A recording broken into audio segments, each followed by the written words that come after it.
Looking for tickets to the hottest shows, games, and events? Ticket Liquidator is your one-stop shop for great prices, no hassles, and guaranteed tickets. Since 2003, we've been connecting buyers and sellers, providing access to sold-out events at prices lower than most secondary market options. Whether it's sports, theater, or concerts, our massive nationwide network ensures you get the tickets you want, guaranteed. For the best seats at the biggest events, start with Ticket Liquidator today at ticketliquidator.com. That's TICKETLIQUIDATOR.com. Ticket Liquidator.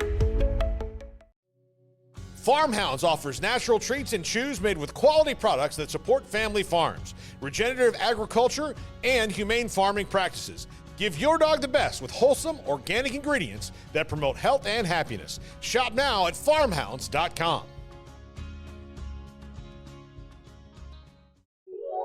This is a Rogue Media Network podcast.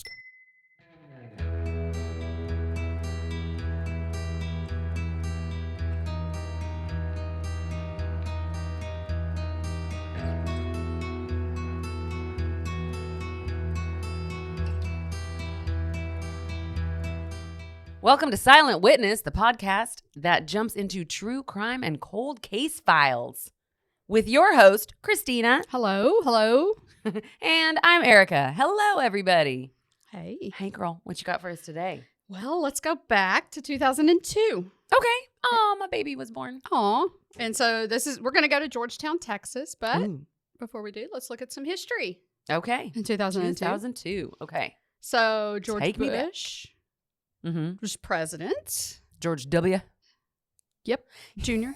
Have you seen all those memes going around with him? I'm sorry. Okay. George W. He was president, and that year Guantanamo Bay detention camp was established due to the war on terrorism. I know. I read that and I thought, I feel like that's been around since like the 70s or something. That's weird. according to the internet, but the internet could be wrong. So The interwebs. Okay. General Hospital, the soap. Did you ever watch that? Oh, yeah, I did. Yes, I did too. Grew up watching that. Oh, yeah. When Rick It's like one of those Springfield was on it. Sick days at home. Oh yes. Uh-huh. Back in the 80s, we would eat cookie dough and watch Rick Springfield on General Hospital. Anyway, it aired its 10,000th episode. That's that year. ridiculous. Can you believe that? No. And that show's still going, isn't it? I think so. Streaming somewhere. Okay. At the movies, oh my goodness. At the movies was Catch Me If You Can and Ice Age. Yeah. Okay. Topping the music charts, Eminem and Nelly. Yeah. Love Eminem. Nelly Furtado or No, Nelly the Nelly rapper. the rapper. Yeah. Look at you now. Didn't she did a duet with Eminem, didn't she? She's good stuff. I love her voice. Anyway, I don't know. okay, cool. That's where we're at. 2002? Yes. So in Georgetown is in Williamson County, which is north of Austin. Mm-hmm. In 2002, the population was just over 32,000. So it's Okay. quite a bit smaller than it is today. And I go there quite often because it just opened a Costco, and it's Oh, yeah, it did. Yeah. My in-laws go there. and I love Costco, so I will travel wherever. Williamson County is also known for appearing on the TV show Live PD. Hold on. Sorry. Mason just said it still airs daily on ABC from Monday to Friday, 1 to 2. Ah, all Thank you, right. sir. Thank you, sir. That General Hospital update. Yes. Love it. Love it. Love it. Okay. Georgetown, Williamson County appeared on Live PD. Did you ever watch that show? What's that one? Oh my goodness, I was obsessed. Is it with like it. Cops? Yes, but it was live. Oh, was Cops not live? No, Oh, I didn't realize that. No. Okay. no, this was live, and so Ooh. a controversy that happened in Williamson County ended the show. Apparently, there was a black man killed by the police, and it was allegedly covered up not only by the police, but Get that allegedly in there, girl. allegedly by the police and the show. So it ended the show, but it was such a good show. It followed police no. departments in several areas around the country, Mhm. and it would cut to different ones as stuff was happening. Gosh. And Texas is the one that got it shut Of down. course. And then I think they passed a law that no more live reality shows allowed in Texas because of that. Oh, Damn, Or- Live PD. or maybe Why do you we're- got to ruin it for us fans? maybe we're better at our job.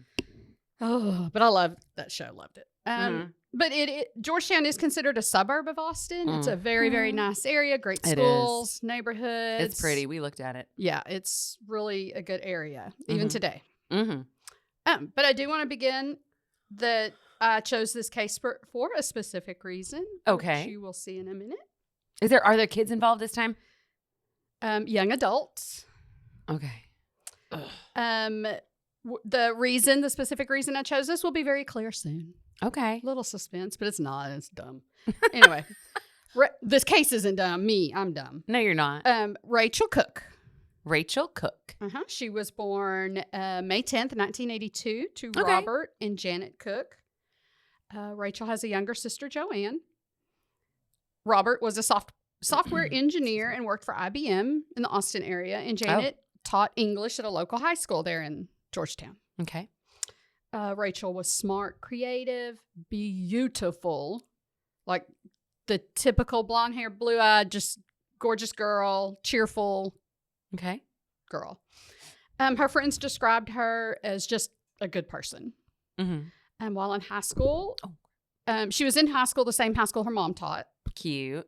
She ran track, and that would be the beginning of her love of running. I was going to say, is that why? Because she's a runner. There it is. Okay. Christina's a runner. She was also very talented at fashion. She would put outfits together, dress up, fix herself up, and she had a knack for it. Oh, cool. That's neat. I have no idea what that's like. No. In my hoodie and my jeans right now. Well, that's what I'm in now. But Right? Comfy. I can put an outfit together. Can you? I can. I'm not as talented, though. We're always chill in the studio. Yeah. Once Rachel graduated high school, she wanted to pursue a career in fashion. Okay. She decided to attend San Diego Mesa College in San Diego, California. Ooh. Oh, okay. So as many young girls moving from Texas, from Georgetown at the time, to a big old city like San Diego, it was exciting. It's a big difference. Yeah. Big old exciting adventure for her. And like her parents, worried, hey, but kids move away and go to college all the time. They do. Yep. But they worried that she would be far away. Mm-hmm. And it seemed that once Rachel got there, she settled in very nicely and loved being there. Who wouldn't? I mean, I've been to San Diego. I've been to San Diego twice, and it's heaven. It's pretty gorgeous. It's just the weather. It's just steady. Yeah. Doesn't matter. Yeah. Perfect. I know. That's why they pay a premium for it. Exactly. Ugh. But prior to leaving for California, Rachel had a boyfriend in high school, but she ended that relationship because, she's moving away. Sure. And it's a long distance relationship, so hard to maintain. Yep. And she just wanted to focus on her dream in college and all that, and not a long distance relationship. Cool. But once Rachel settled in San Diego and her classes, she soon met her new boyfriend, Greg, at school. Mm-hmm. Her parents thought he was great and treated Rachel very well. Oh. Rachel even told friends that he could be the one. Oh. So holidays were coming around, and Rachel was going to go home for the holidays. Okay. And see her family, and she was going to bring Greg. Oh. Wait, was gonna. Womp womp. No, it was good. No. Oh, okay. It's a good thing. Greg's a good guy. Oh, okay, good. Yeah. No issues with Greg. But let's see. Once she returned home, Greg and Rachel had planned. Once they returned back to San Diego, excuse me. They had, Wait, so they did go home? Yes, for they the went holidays? home, and we'll get into Texas? that. Yeah, Okay. in just a second. But when they were going to return back to San Diego, they decided, okay, we're going to move in together. Aw. Move forward in the relationship. Cute. And, yeah. So as I mentioned, Greg came home with Rachel on winter break. They had planned to return right after the new year, but because Rachel wanted to attend her cousin's wedding, and that would have been that was on January 12th, 2002. Okay. Greg decided to return home around the 8th of January. Okay. So he went back without her because she stayed for the wedding? She wanted to stay for the wedding. It was kind of a last minute decision sort of thing. Rachel spent time, the winter break with family, with friends. At one point, she attended a holiday party with friends, and her ex from high school was at the party, according to witnesses. And he had been drinking, as kids do at parties. I'm in parties. He was still in love with her. Oh. Told her as much that evening. Oh. He wanted her back. She kindly but firmly told him no, that she had a new boyfriend. He did say something to the effect, according to witnesses, that he did not want to live without her. Oh. Rachel was uncomfortable. She left the party and went home. Mm-hmm. She did make it very clear, no, bye. Mm-hmm. In a nicer way, obviously. She was very tactful, unlike me. But she, had moved on and was not getting back with him and was very firm with Very that. clear. But, yeah. Boom. But, Okay. she left the party and was uncomfortable with the whole situation. Sure. So, let's jump to January 10th. Okay. So remember, the wedding was going to be on the 12th. So the Mhm. 10th, Rachel had planned on going shopping later in the day with her dad because, again, she didn't have planned on staying quite as long. Okay. And so she didn't have clothes to wear to the wedding. Mm-hmm, mm-hmm. And so she was going to go shopping, and then she was going to hang out with her best friend later in the day. But that morning began as any normal morning. So Rachel was visiting. She was sleeping on the couch. Okay. And the family was eating breakfast. Rachel, again, on the couch, asleep. Robert left for work. Joanne and Janet, after breakfast, left for school. Joanne's younger, so she was attending high school where Mom worked. Mm-hmm. And Rachel was waking up, and Greg had called her. So this was about 8:30, 9 o'clock. Greg had called her. They spoke for about 15 minutes. Rachel was going to head out for her morning run. She was wearing a green sports bra, gray shirt and shorts, and some white running shoes. And like us all runners do, we love running to music. We have our headphones in, and everybody tells us, don't do it. But I do. You can't. Do you? I have to. Can you just do one? No. That's annoying. Man. Now, I will say if my son goes with me, I'm listening full force music because he's there. Mm-hmm. If he doesn't go, I'll be better at not listening to music so I can hear. But she ran in the neighborhood area, and she had a specific path. She ran it all the time. She had for years. Mm-hmm. It was the exact same neighborhood. It was a smaller neighborhood, obviously, at the time. And it was a usual route, about 4-mile route that she would but run. that's bad too. Ladies, change up your route. Yeah, I don't either. Oh my gosh. Listen, I'm not telling you where because I don't want this out there. I'm just saying, in the world that you live in, You would think. Well, Anywho. ma'am, I one know. AirPod and change it up. Okay. Well, now, again, I have gotten better. Mm-hmm. Maybe. Okay. Maybe. Nice. So, knowing the neighborhood the area was small, the street, everybody knew each other in the neighborhood. So, she felt safe. She felt safe. I Mhm. get it. She left home around 9:30 a.m. or so. And that would be the last time anybody would see her. Mm. Yeah. Also, just to be clear, I'm not like victim shaming. No. Do what you want to do. You shouldn't have to do this stuff. Exactly. And that's kind of why I wanted to do this story. It just makes me sick that as runners, we got to think about this because this isn't the only thing. Girl, as runners, as walking out to my car Exactly. after HEB, Exactly. all of it. I mean, we as women should not have to worry about walking into a building and never being seen again. Right. So she went running and didn't come home. Yes. So when Robert arrived home and Rachel was not there, he wasn't as concerned. After work? I'm not sure if he left early or if it was after work. Okay, sorry. But this is like a whole day's gone by. Several hours. Yes. Okay. Yes. He wasn't concerned because her stuff were still in the living room. Okay. So she, that's kind of where she was staying during her visit. Mm-hmm. He saw her clothes laid out, and she was supposed to go visit her best friend. Right. So, he continued to think, and he casually looked around and realized her purse and cell phone were nearby. Okay. And again, as a runner myself, I don't carry my cell phone. You don't? I have now because my other MP3 player broke. Okay. And now I carry it in my pocket, but it's annoying, and I never did before. But I only carry it to listen to music. So. And I put it in a pocket. But you know what? My sister got hit once while she was running, and she had her music in.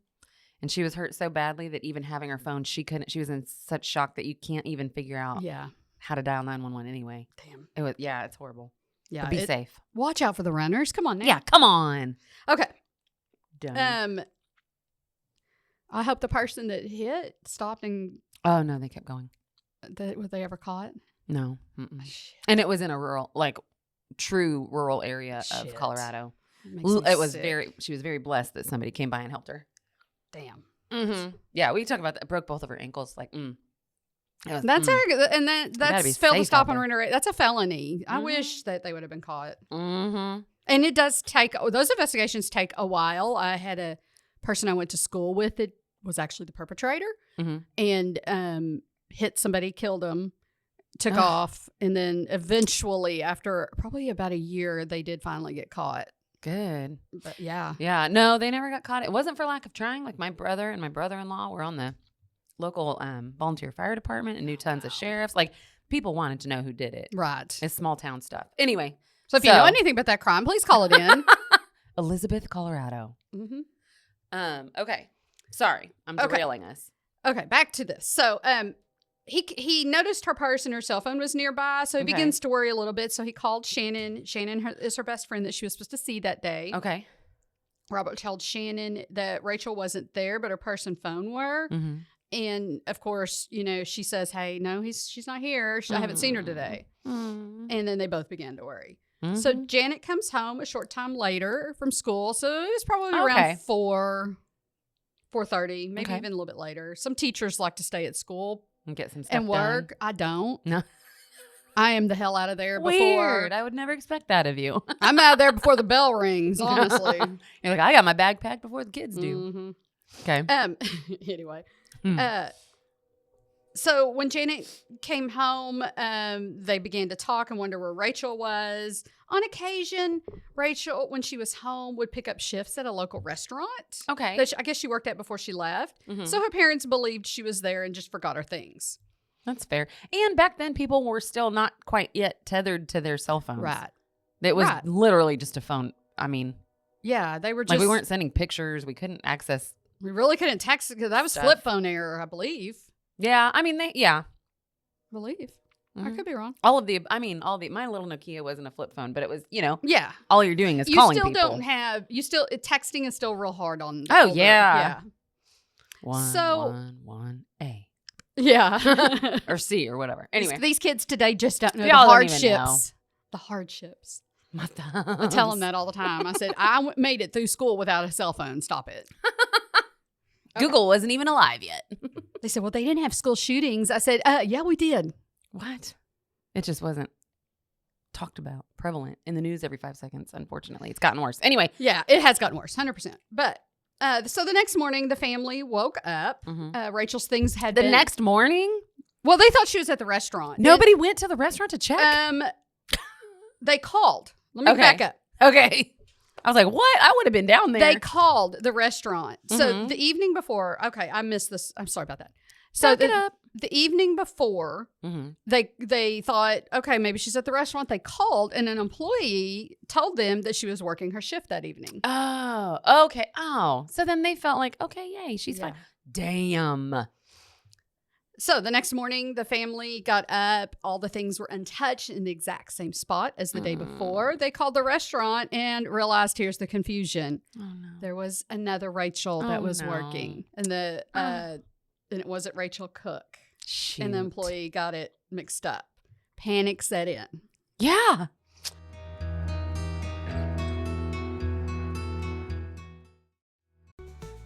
Easy Sun has been living fearlessly under the sun since 2016. Born from sailors' need for convenient sun protection, our mineral sunscreen is crafted with natural ingredients offering broad spectrum protection against UVA and UVB rays. Safe for your skin and the environment, stay protected on the go with Easy Sun, your ultimate sun care solution. Visit EasySun.com today. That's EEZYSUN.com.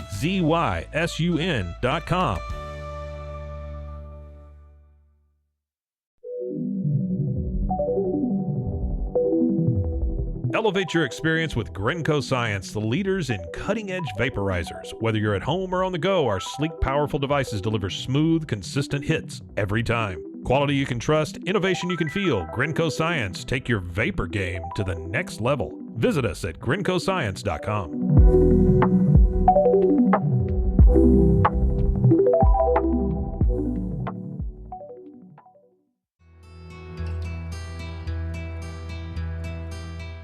No one had seen Rachel since the morning before. Mm-hmm. And the last person to talk to her was her boyfriend before she went out running.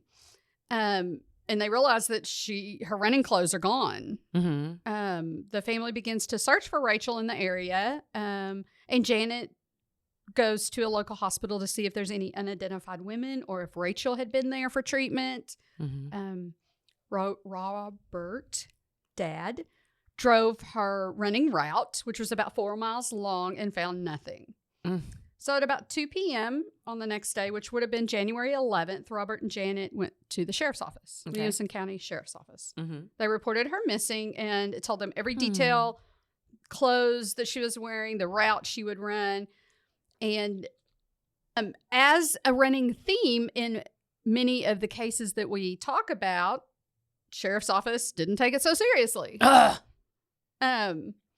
Seriously, that protocol needs to be changed. Whether the Sheriff's Office at the time wasn't prepared or they knew how to deal with a missing persons case, or they just figured she's an adult, she can go missing. But we've seen this in a lot of departments. Right? And it doesn't matter if it's a kid or a... No, they're just a runaway. Yeah. Why don't we start with the worst case scenario? And if they end up being a runaway, cool. Anyway, I know. I'm preaching to the choir. Be better. They told Janet and Robert that she likely ran away with her boyfriend. Oh my gosh. Now, it does seem maybe that they didn't want to actually do anything. Why? I mean... Like, did the other stuff come up and you're just like, wow? No, I think that the sheriff's office was ill-equipped to handle it, and they just were like, we don't want to, Gross. Maybe they just didn't want to do anything. They didn't want to take the effort to search. I don't know. This is my opinion. Okay. This is all allegedly. So the family decided, okay, well, peace out. I'm going to take matters into my own hands. Yeah. And they called people and began to search themselves. As I'm looking up their motto right now. Now, as if the police didn't do enough, as volunteers were walking the route, Rachel would have ran. An investigator showed up and told them to stop searching.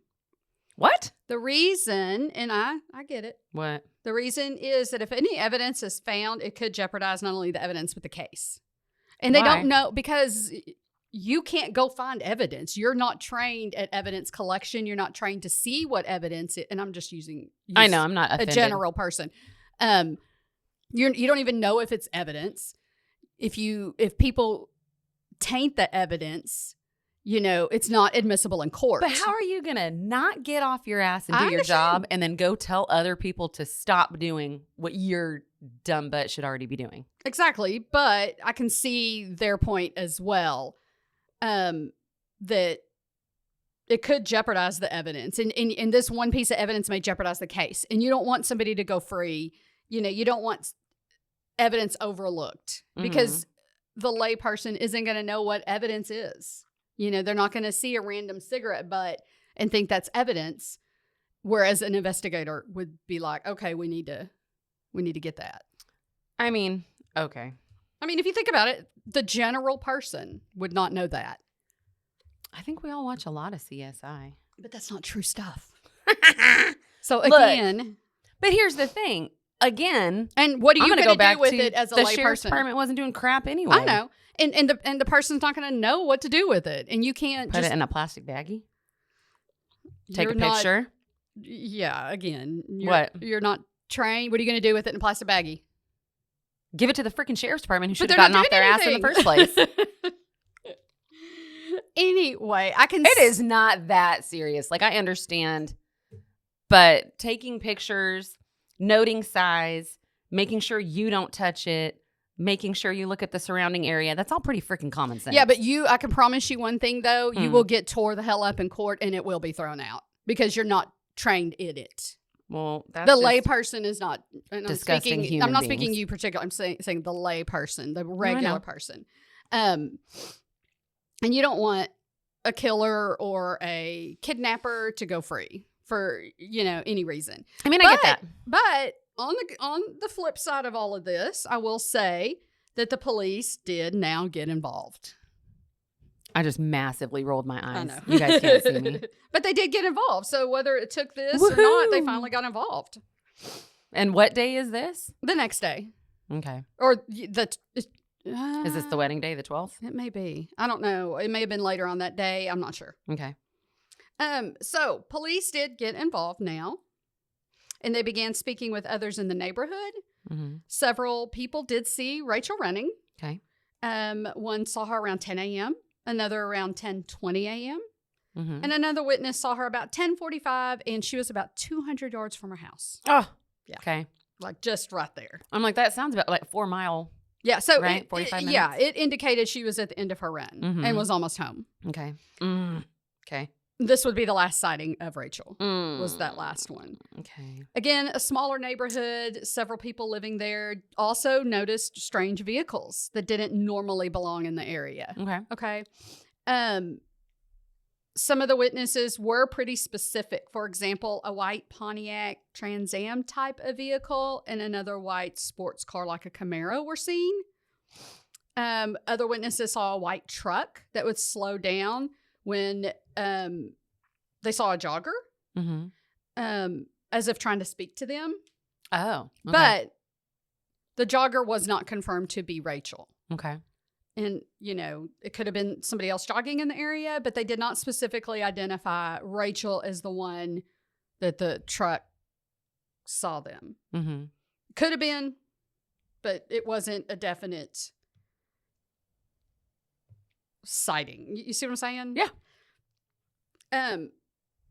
So according to some of the witnesses, they were driving kind of slow in the neighborhood, talking, you know, just didn't belong there. They who? All 3 of those vehicles? Yes. Okay. Police did try to track down the vehicles, and they didn't at the time, but they did come up with some descriptions of people driving the vehicles. Okay. And the sketches were used and given to the public to, hey, do you recognize any of these individuals driving any of these vehicles? Meh. So, you know, and there was about 4 of them. That's so weird. Like, who can give a good enough description of somebody they saw for a split second driving a car that you can make a sketch? That I don't know. That's questionable. I don't know. Anyway, okay, but they're doing something.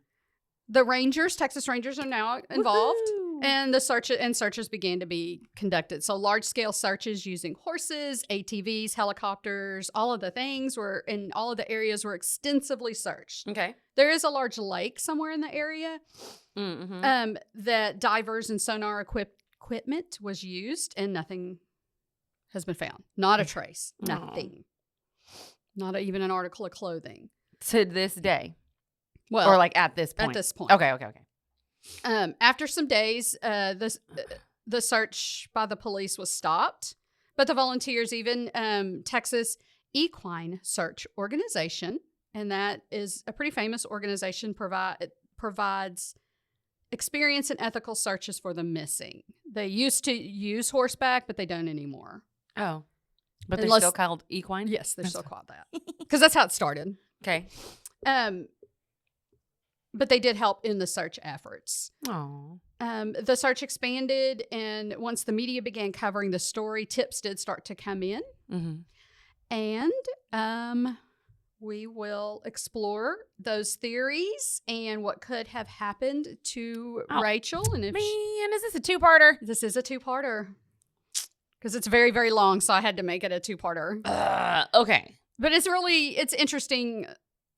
So she's missing. At this point, there was a search. Then it was stopped. And once the media began covering it, that's when the tips really started to come in. Okay. And we'll look at all of the suspects and the drama that happens in the aftermath. Next time on Silent Witness. So y'all We'll gotta, if y'all want to see pictures of her, please go to our social media. And listen to next week's. Okay, yeah, don't miss out. Well, yeah, please. I'd like to know how this one goes and what we can do to help find Miss Rachel Cooke. This is, and ladies, be safe when you're out and about and running. Pay attention to your surroundings, Christina. Oh, I don't. God bless. You're not allowed to go running anymore. Listen. What? Luckily, my son will go most of the time with me. Good. Most okay. of the time. That's helpful. It is. What's he going to do? Nothing. He's going to say, here, there she is. Take her. Don't No, take she me. will not. Stop it. He will said not. he would. Did he? You're like, I will give you up, mama. Here, take her, not me. Oh, gosh. All right. Well, listen in next time. We will get to, is this just a two-parter? Yes. It's just a two-parter. So next time we will find out what we can do to help this family and how far the investigation went and what all has been figured out up to this point. Yep. And I guess that's all we've got for today then. That's yes? it. All right. Don't miss out. Look this one up online, but don't figure it out. Listen next week. Yeah, listen to next week's episode. Or figure it out and then call the Rangers. Yeah, especially if you have any tips, you can call the Williamson County Sheriff's Office and Texas Rangers. Go to their website. You can submit tips online. We need something, even if it's a rumor. Yeah, something. And this one's not that long ago. No. I mean, it's 20 years, but it's not like it's 60 years ago. True. So let's go. If you saw something, if you heard a rumor, call. Yeah. All right. Thank you for listening to Silent Witness.